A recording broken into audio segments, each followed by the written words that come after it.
Section 1.4 talks about the tangent and the velocity problem. We talk about a tangent line is a line that touches the curve at one point. The point extends a line that is perpendicular to the center. So I've marked a few points. If I wanted to imagine a tangent, I would imagine a circle touching at that one point, and the tangent line would be the line that is perpendicular to this radius. That's the tangent line right there. If I wanted to use that point, I would imagine a circle. Now above or below, it doesn't really matter. The assumption is that, you don't have to draw it of course, imagine there's a circle touching at one point, and if this is the radius, imagine a line perpendicular to that. That would be the tangent line. If I mark this point, again, imagine a circle. So that's what a tangent line is. There's the radius. Imagine a line perpendicular to the radius. That's the tangent line. And similarly here, again, without actually graphing the circle, that's how it works. What's so special about a tangent line? That's instantaneous rate of change.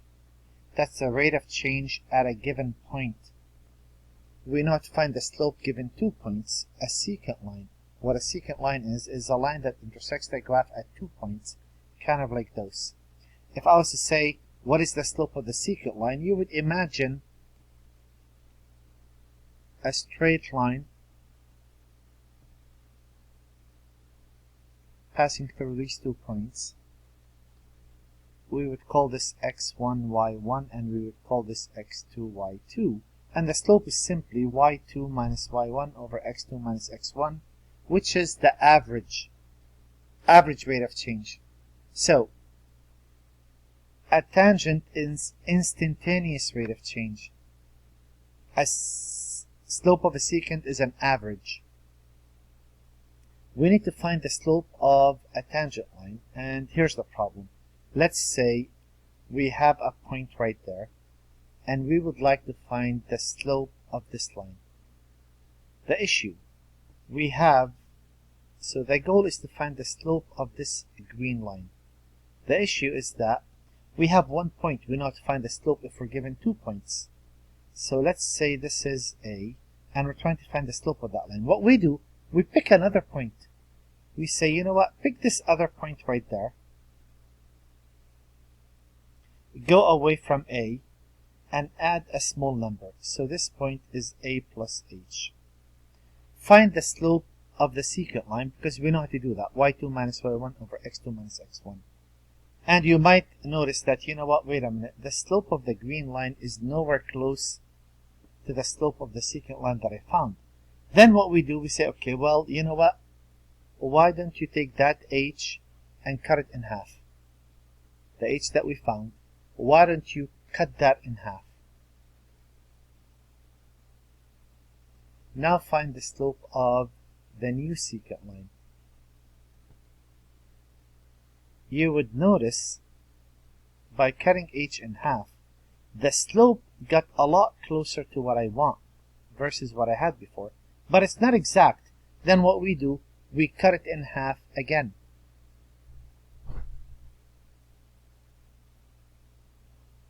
And we find the slope of the secant.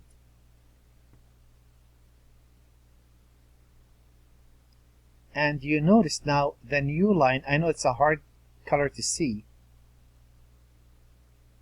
I was going to say I was doing that on purpose, but then I remembered I have to show it to students.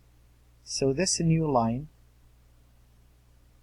is a lot closer to this H, to the original that I want, and it's the slope of the tangent and the slope of the secant are very close. So if you think about it, if I have y equal f of x, and I'm taking this point A, that means there's f of A. And if I take this point A plus h, then that will be f of A plus h. And what I do, I find the slope of the secant, That would be y2 minus y1 over x2 minus x1. That would be the difference quotient formula. Now this is the slope of the secant, and what I do, if I take the limit as h approaches 0, so remember I took a and I added an h to it. If I take the limit as h approaches 0, the lines get closer and closer to what I want.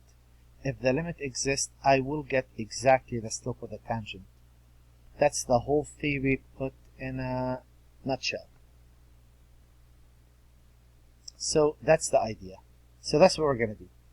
We're going to try to find the slope of the secant. So let's look at this problem. Now we have to use a calculator. I'm going to show you how to use a calculator properly. Make sure you have a scientific calculator. So the point 1/2 1 lies on this curve. If you put 1/2 in, sine of 1/2 pi is 1. That is true.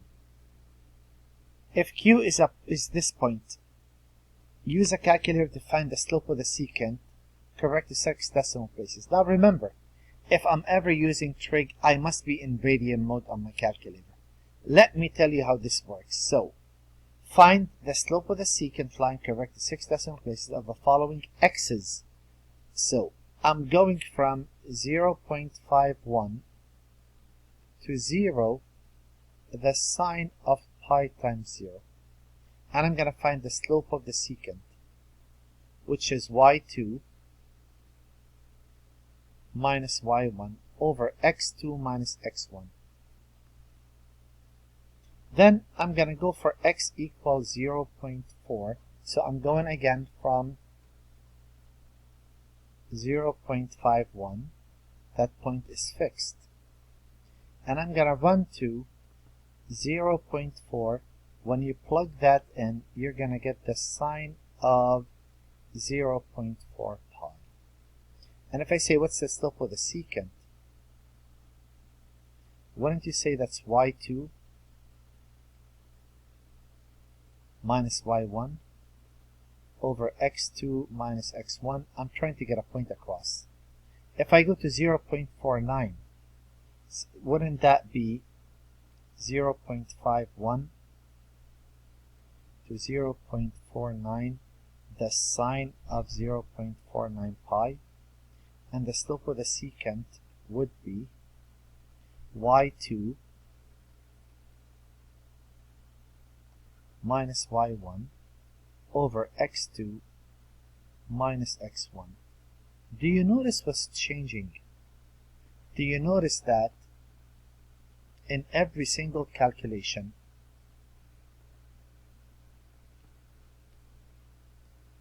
that point is not going to change? That's fixed. That's fixed. That's fixed. The part that's changing, and the sine is always there. The pi is always there. The sine and the pi are always there. The only thing that's changing is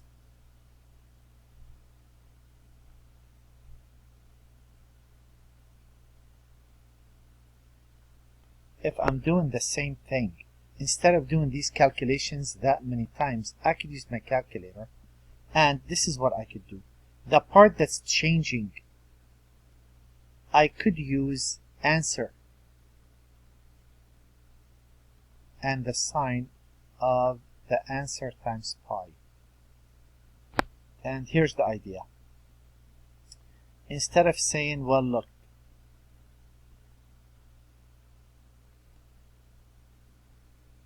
okay, that's not working anymore.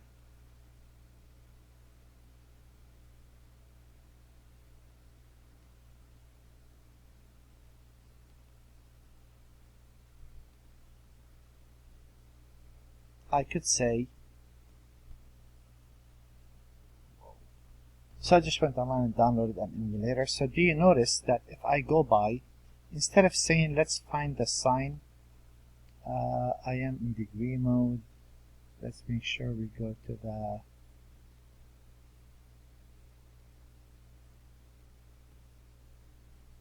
we want it to be in radians. There we go. So if we go for the sine of pi times 0, I'm not used to this calculator, I just got it, so you gotta bear with me. Pi times 0 minus 1, that's the top, divided by 0 minus 0.5. So this is one way of doing this, and I'll get a 2. And when I come here, I'll notice that, you know what, I could go back and just change, instead of the 0, I could make that a 0.4. And instead of that being 0, I could make that a 0.4.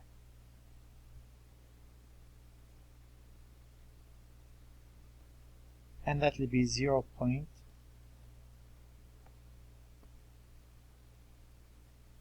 Well, instead of going back and forth, I could even make it easier. There is a, so you could do this. You could hit the back key, and since that's the only value you're going to change,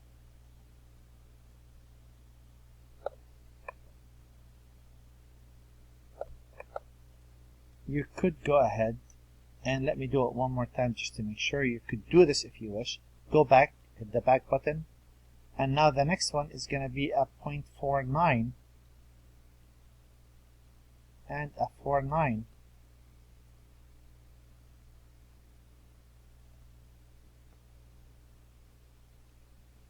There is a quicker way of doing this even than what I'm doing,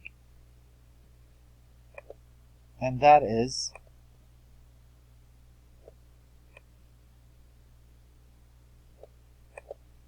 I could go in there and say, you know what, let me go back and program this. Since the only value that's changing is this, let me put an answer there.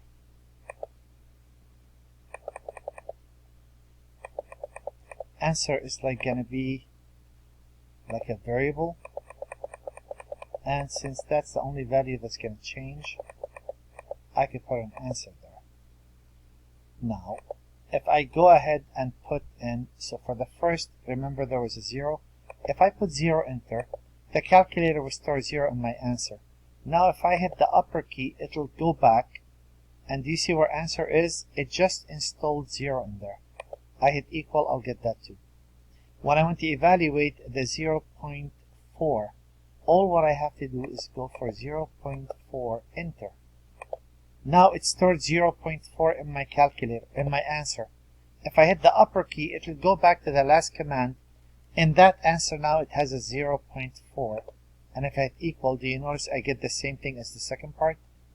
To get the third, I need a 0.490. If I go to that calculator and plug in 0.49, did I say 490? 0.49. Now it stored that in my answer. If I go up, it's going to go back to what I had and change the answer to my 4.9, and you notice I'll get that answer right there. And when I want to go for, oh, it altered everything, that's okay. When I want to go to a 0.499, you notice I don't even have to draw anything.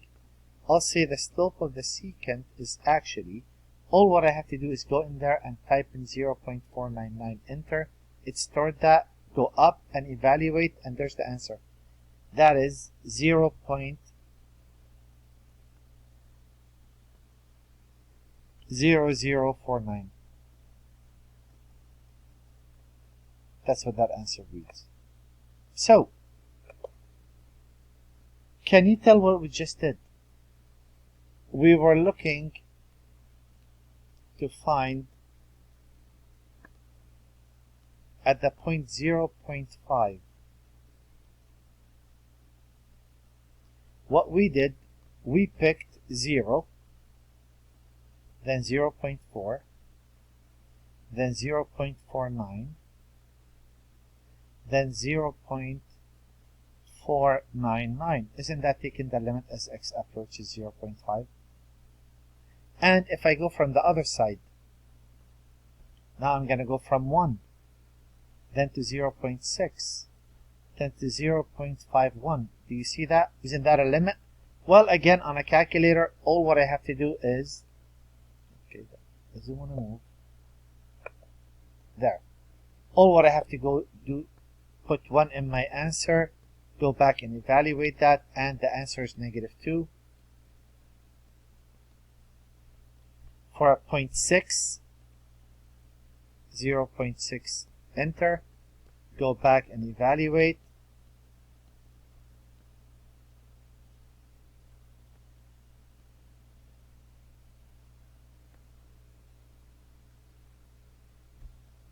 So, using a calculator properly could save me a lot of work, something I should definitely do.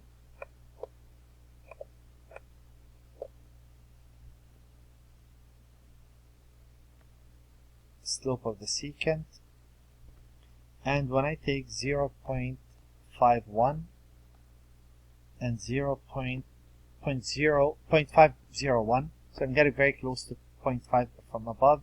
So if I would go ahead and type in a 0.51, and if I evaluate, again, you must be in radian mode.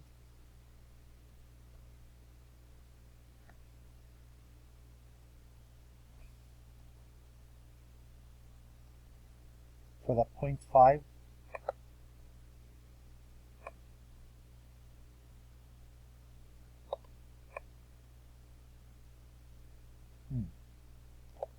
kind of messing things up out of order because, okay, no problem.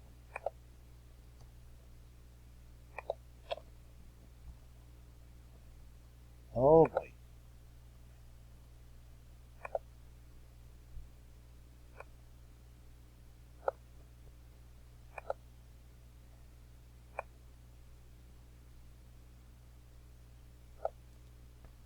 Slope of the secant.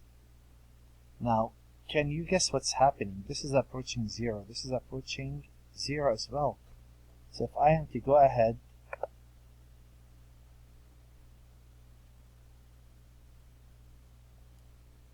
and see the last, take 0.501, that's a lot closer, go back and evaluate, I'll notice it's getting close to 0 as well.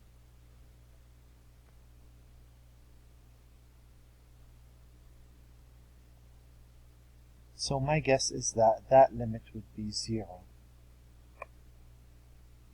overall. But for now, we're just gonna plug things in and play accordingly. Another problem we have